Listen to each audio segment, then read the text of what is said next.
The Pyramid, in theaters December 5th.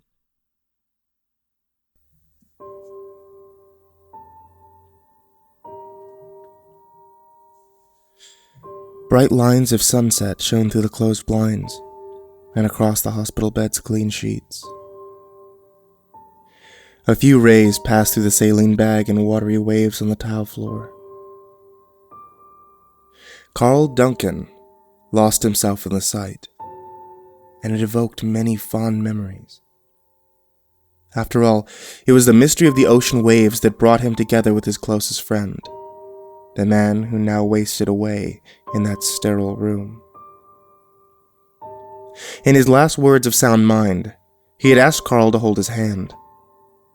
Carl was the only person that he had left in the world, and he wanted him nearby until the end.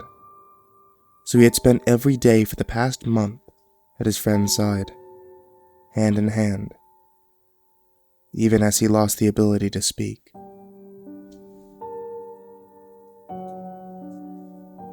I guess this is the end of the road, Arnie? He bleakly chuckled, stifling a cough of his own. He had felt a bit under the weather himself lately, but he didn't mind. They had been through hard times together before. Why not sickness too? Still, he hoped the nurses wouldn't notice, or they might not allow him to stay. Arnold Ellis, world-class deep-sea diver, esteemed oceanographer, self-made adventurer, and Carl's best friend in the world. They had spent 20 years traveling the globe and scouring the blue deep for its wonders. 20 years making their mark on the study of sea life. He'd have been mortified to think that it would end this way. An invalid waiting for death in the ICU of some hospital in some foreign land he'd never called home. "Excuse me, Mr. Duncan?" A soft voice spoke from the half-open door. "Visiting hours have ended, I'm afraid." Carl rose to his feet without reply, and the stiffness of the past few hours creaked in his joints. He sighed and patted the back of Arnold's hand. "I'll see you tomorrow, Arnie. Get some rest, okay?" Days were hell for Arnold. He struggled to breathe, felt too weak to move or speak. He found it hard to think or even remember where he was. He was a prisoner in his own body. Still, nights were so much worse. At night, it spoke to him. The great serpent of the deep, a belt of shadow too long to be real, and its eyes were burning coals in the dark. He remembered, as he did every night, his dive into those uncommonly cold waters. No life or colour, just the old blocks and bricks of forgotten place. He remembered the massive stone face of the Colossus as it emerged from the murky haze, the ancient likeness of a king lost to the ages. And there it waited for him, coiled about the shoulders of a silent giant staring into his soul. "Your time dwindles. The end is near." This is what it said to him, the endless snake that spoke without words. It left Arnold to contemplate his approaching doom, and he wandered abyss for days in quiet terror. This would be his fate, this hollow oblivion, if he did not seize his last chance. "Do not fail me." The serpent hissed its furious impatience, and it stole the air from his lungs. The sensation of drowning consumed him.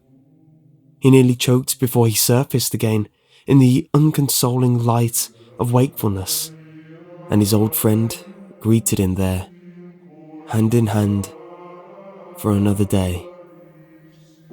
Carl watched as Arnold's eyes fluttered open, He was happy to see him awake, despite the look of confusion and fear that he often wore those days. At least he'd know a friendly face was by his side again. Or so he hoped. "Hey, good morning, bud," he cheerfully greeted. He expected no response, but the nurses said that it was good for him to hear a familiar voice.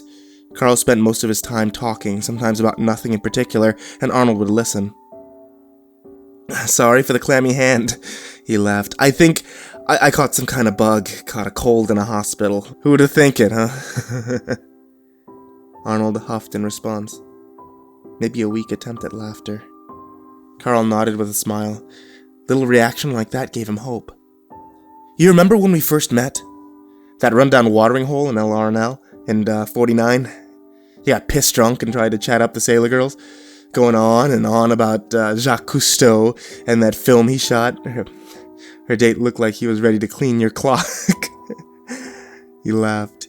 "You passed out, and I helped you back to your room. Damn near had to drag you." Arnold's lip twitched in a half-smile. "Yeah, crazy night. I heard you tell her about your plans to travel the world, all the things you wanted to see. It sounded great, so I was the one to take you out of my boat for the dive that Sunday. You said that you'd have been gone the next morning if it weren't for that hangover, and I told you to feel lucky that sailor didn't break your legs and postpone it till next month." Carl laughed as hard as his lungs would allow, but his worsening cough cut it short. With a dry wheeze, he caught his breath and continued, We spent the rest of that day out in the water with cold beers and nowhere else to be. I think you told me just about every story you had to tell. That's when I made up my mind I wanted to see what you saw. Nothing was keeping me in that small harbor town anyway. You said you'd teach me to dive, and my boat wound up sailing us from port to port for the better part of 8 years. Carl looked to Arnold, and his nostalgic revere turned to disappointment. He had stopped listening, instead tightly clutching the pendant around his neck and blankly staring at the ceiling. This was not the first time he had seen Arnold this way. In fact, it was something he did so often, even before the sickness took over. His obsession with that necklace was perhaps the last mystery he withheld over the years. A mystery which Carl had never quite grown accustomed. Admittedly, it was a beautiful thing. A solid gold medallion shaped like a snake encircling a red jasper stone. Simple but elegant, and in excellent condition from all the care that he'd given it. Arnold said he found it on a dive in the bay during his trip to Egypt the year before they met, but he wouldn't say much more. That was one story that he kept to himself. The rest of the visit passed in silence. Carl never had much to say when Arnold fell into this trance of his, especially when he was uncertain that he could still hear his voice. Still, he spent every last hour he could in that room, even as his own fear grew, as he began to nod off and wish for the shelter of his own bed. Loyalty to his friend mattered more than anything to him. So as always, he held his hand until the nurse sent him on his way, leaving Arnold to another restless night.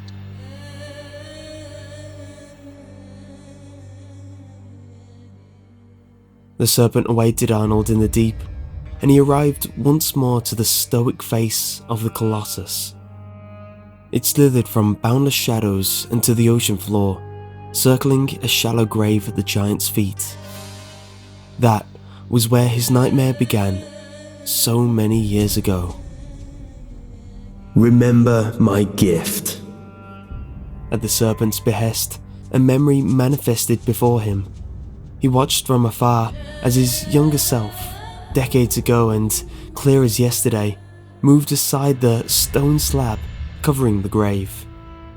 There, from beneath a knot of rotten linens, a dead and gnarled hand jutted forth like a beacon. In the shriveled curl of its grip, he could see a small glint of gold pierce the darkness. As his younger self took the pendant in hand and stared at it with an unspoilt fascination, Arnold reached out and tried to warn of its dangers. but he could not stop what had already come to pass. The great serpent hissed, the sound like a devilish grin, and it spoke to him in his mind. It spoke of a new pharaoh and the dawn of an age, crowned by the grace of Amun-Gareb. To his young pharaoh, he sent his earthly avatar and the gift of his seal. "Serve me," he said, "and I will grant you life everlasting. For the sun god I cannot claim in the land of the dead. Give me his light in life, and your rule shall be eternal. For the lives of a few, I offer this in exchange." But the new king held faithful to Ra, beloved and feared as he was. It was by the grace of Ra that he was crowned, and so by the grace of Ra that he would reign. For his heresy, the serpent's mortal host met his death. The people buried him at the feet of this mighty statue, a guardian to ward him from the world of the living. My work meant for royalty has been passed unto you. Do my will, and the gift he turned away shall be yours. With that promise, a promise he'd heard time and again in his dreams, the serpent released him from his sleep once more. The night had been unkind to Carl. His voice had grown hoarse and faint, his cough had become relentless, and his fever left him shivering in his chair. Still, come hell or high water, he stayed by Arnold's side. He could not speak, could not barely cling to consciousness, but he kept his promise. Even feeling as he did, he held his friend's hand. Perhaps, he thought with uncharacteristic cynicism, he was meant to die too. Perhaps this was their last journey together. Carl lifted his head wearily and noticed Arnold's staring face, his neck muscles tightening in agony. Arnold clasped his hand tightly, almost painfully, and he could feel the bones colliding uncomfortably in his grasp. "Lord, a pep, my master." Arnold spoke in a dry rasp, his last words in weeks. In his delirious state, Carl was left speechless. He was uncertain if he'd imagined it, but heard it all the same.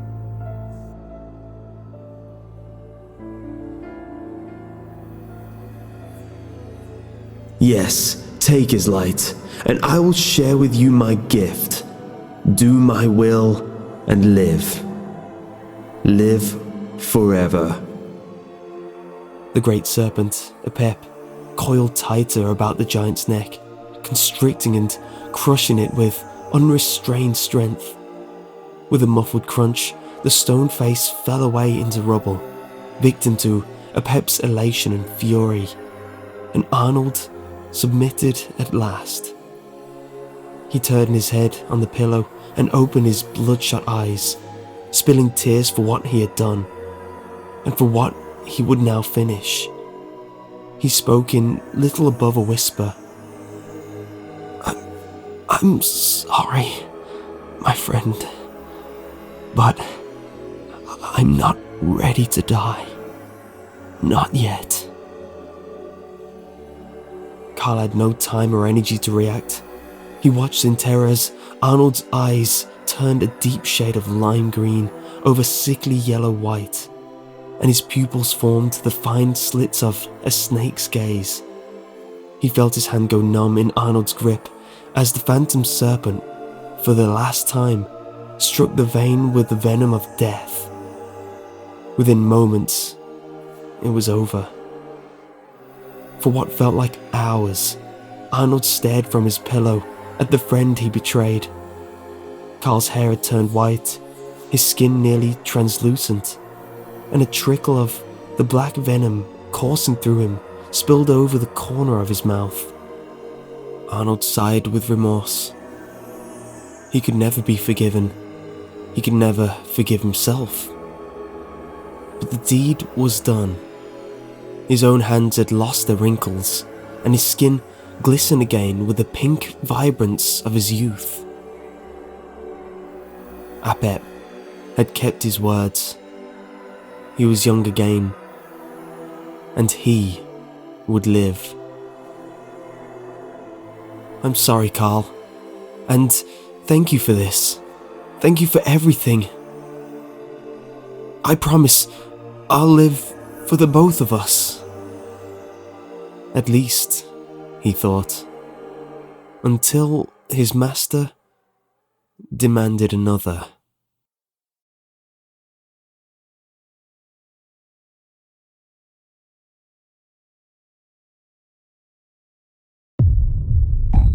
It has been called the Curse of the Pharaohs. Vengeance against adventurers who disturbed the sacred tombs of the pyramids. 1699. A Polish ship carrying 2 mummies is haunted by spectral visions and brutal storms. 1803. 4 expedition members enter Khafra's pyramid, never to emerge.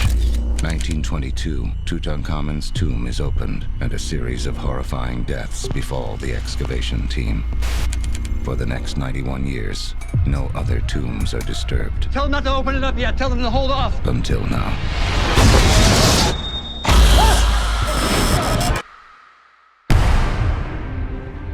So what happened to him? Toxic air. Usually found in caves, tombs, structures that have been sealed off. As you can see, the pyramid behind me has only 3 sides, not 4 like the Giza pyramids. Look at the size of that thing. Hey, he's saying we can't go in there. This is the find of the century. You're crazy if you think I'm not going in there. Stay close, and don't touch anything. Look at this. What is that? These carvings tell a story. This is a warning. A warning for what? What is happening? We have to back out of here one at a time. Oh my God. Dead end. It's a labyrinth built with the purpose of keeping whatever is inside from escaping. Did you guys hear that?